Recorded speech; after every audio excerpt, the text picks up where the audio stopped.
Well, now, come on, those Russians invaded. We all know that. That's what it was when we were sleeping, yeah. And, of course, now we want to give Georgia $1 billion to repay for the damage we caused to their country, basically. It's amazing what's going on with weather warfare. It's quite staggering. You think, we've got, obviously, the ability to manipulate weather. In fact, one of our listeners brought in weather manipulation story from 1943. It was in National Geographic, how the Army was gearing up to change the scenes on battlefields and yada, yada, yada. It's like, yeah, they haven't given up at all. Well, they signed the treaty at the United Nations in the 70s when they had the capability in the treaty to create storms, hurricanes, earthquakes, famine, flood, or whatever they wanted to. And it says in the treaty that it makes the atom bomb obsolete. So they have been using this steadily now for 10 years on the Western Europe and the Americas. Well, if we've got it, we've got to also believe that the Chinese and Russians have it, and others. Well, I know that the U.S. alone controls over 54 of them worldwide. The HAARP installations? Yeah, they have them all over the place, Iceland, Greenland, and Australia, and other places, yeah. Because I was just looking at this hurricane patterns we seem to be having here. I was wondering if the Russians were sending us all these hurricanes just to kind of teach us a lesson. No. Like the same boys who own all of us now own pretty well the rest of the world. I mean, we created communist China. We gave them all our industry through treaties. And believe you me, if the elite of America didn't own China, you would not give your capability of manufacturing weaponry and vehicles and so on to China. You would not do that. You'd only do that if you already owned them. Yeah, we saw that fix was on under, well, obviously with the rise of Mao Zedong, but throwing Chiang Kai-shek overboard in place of it. Mm-hmm. The opening of China through the Nixon-Prescott presidency, and then having Little Bush, or Middle Bush then being the ambassador to China, and mm-hmm. That's... And Clinton's brother too. Clinton's brother went over after Tiananmen Square and said, "Don't worry, we're not taking any action on this. We're staying out of it. Trade must come first," he said. But we signed up the GATT treaty that allowed it all to happen. And believe you me, it must have taken 20, 30 years of negotiations and setups through bureaucrats and so on to set China up and to be the manufacturer for the whole world. Now, we had something happen here. Well, the financial institutions are collapsing in America.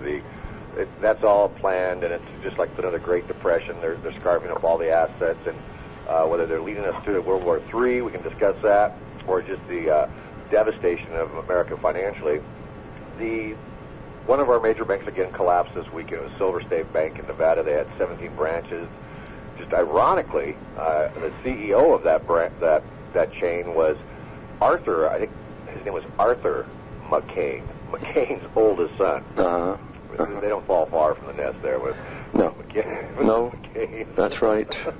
But we saw this bailout of Fannie Mae and Freddie Mac, the largest mortgage institutions in the world. And a lot of people think they're federal. They are not. They're privately owned money creation banks, just like the Federal Reserve is. They create mortgages out of thin air, and then they make us pay it back because they sell the mortgages. Mm-hmm. A lot of their loans aren't performing, so they were going under. This last month they set up a situation where they could go to the Congress and say, well, just in case we need some money to bail these guys out, will you authorize it? Well, lo and behold, this weekend they did. Mm-hmm. And my take on this is a lot different than anybody else's report, and I'm sure you may or may not agree with me, but that this was the tripwire. We crashed this weekend. I mean, if they did not step in and do this, America would be over this morning, because most of that Fannie Mae debt, they're not bailing out the stockholders, they're not bailing out the preferred stock, they're bailing out or guaranteeing the ones who are holding the actual debt, mm-hmm. which is Chinese central banks and the Russian central banks and the Asian central banks. Mm-hmm. They're owning all the money, and they said, if you don't pay this thing off, we're never going to finance your federal deficit again. You're over. We're pulling all of our money out. And lo and behold, we have this $500 billion bailout today. Yeah. Mm-hmm. Well, that's exactly what it is, because China, I was reading the paper the other day there from Britain, and it was talking about the U.S. being the larger debtor on the planet. and how China owns, basically holds all of the debt. They own the U.S. debt, and they profit from the debt. What a system where you can profit from debt, isn't it? Yeah. But I mean, what a farce to think they're the enemy. As I say, the elite would never give all of that power to your main enemy, which tells you, no, they're not your enemy. They're owned by the same bankers who own the planet. Well, yeah, but I mean, here we're having to borrow $80 billion a month to keep this federal socialist hoax going. Yes. For just a little longer. Then on top of that, we're borrowing all this money off books, or creating money, digits off books, to bail out the Wall Street bankers. We're in serious financial trouble, and I see every indication the world's going into a major depression followed by war. Well, you're actually in the war. The war is a war on the world. This is World War III, and although it was already on the go from World War II onwards, it was highlighted, I call it the highlighting, with 9/11 in 2001. That was a kickoff for the next phase of the globalization process. And all the big players that work at the United Nations, or who are advisors to presidents like Jacques Attali, he was advisor to 3 different French presidents. He wrote the books. He's now at the United Nations, and he wrote the books on what's to happen to America.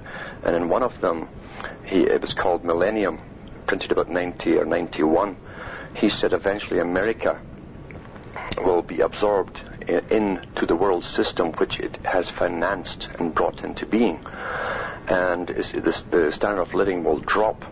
And with the borderless system, they eventually will bring in immigration, will flood in from Latin America. Just, he said, like the hordes of Huns and Goths and Visigoths and so on that came into Rome. And he said the face of America will be completely changed. And the next boat people, because the economy will plummet, he said the next boat people will be U.S. citizens leaving their country, looking for work abroad. Well, see, this is the agenda. When these guys write these kind of books, they're telling you the agenda. And we also have the same outlook from the Department of Defense, their main think tank in Britain, for the UK and NATO. And I've got 90 pages of it up on my website in the archive section. They go through this whole scenario for the next 20-odd years, talking about the escalation of crisis within America and Canada, with this mass migration as they standardize and bring the whole continent under one system, just like the European Union.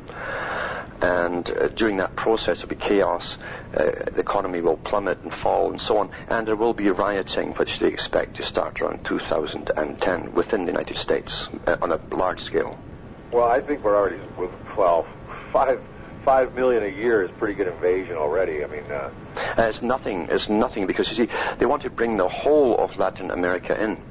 And believe you me, in Latin America, they still believe that the streets of America is paved with gold, and they're living in such oppression and poverty where they are.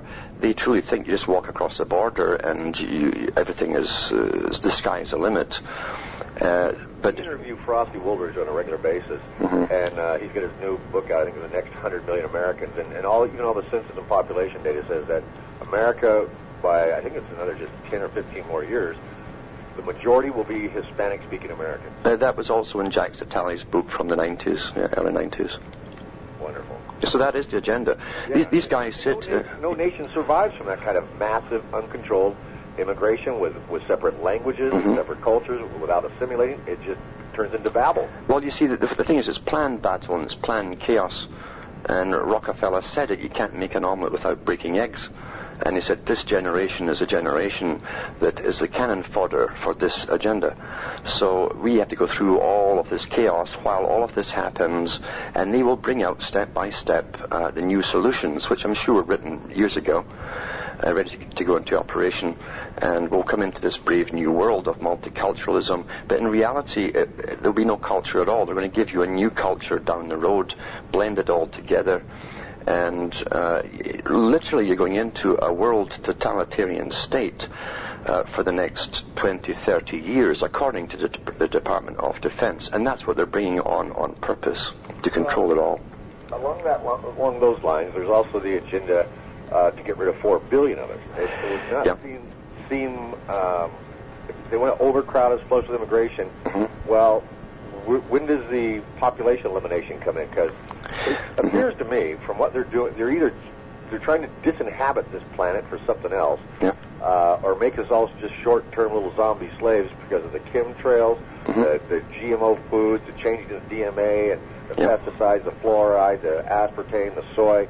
I mean, they're literally changing our species, and you know that all the disease outbreak there is, obesity, diabetes, cancer, glaucoma, I mean, all terminal diseases that healthy people in our population should not be getting. And it looks like, with all the beryllium in the sky and barium, and like, hey, you're trying to get rid of us for some reason. Well, they are. They've made no bones about that. They've told us they're going to reduce this population to what they call a manageable level.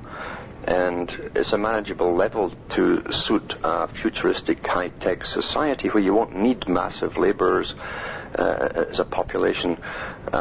You only need the high-techies and so on. And even then, they have... This is the never-ending story. They say that man is a building material, and they can keep, through science, keep changing us to suit their purpose and to suit the age. And so they're looking at purpose-made, ideal-designed humans to suit their needs in the next 20 years. That's why the push for genetics has been going on steadily for the whole 20th century into this century, is to create a new type of servant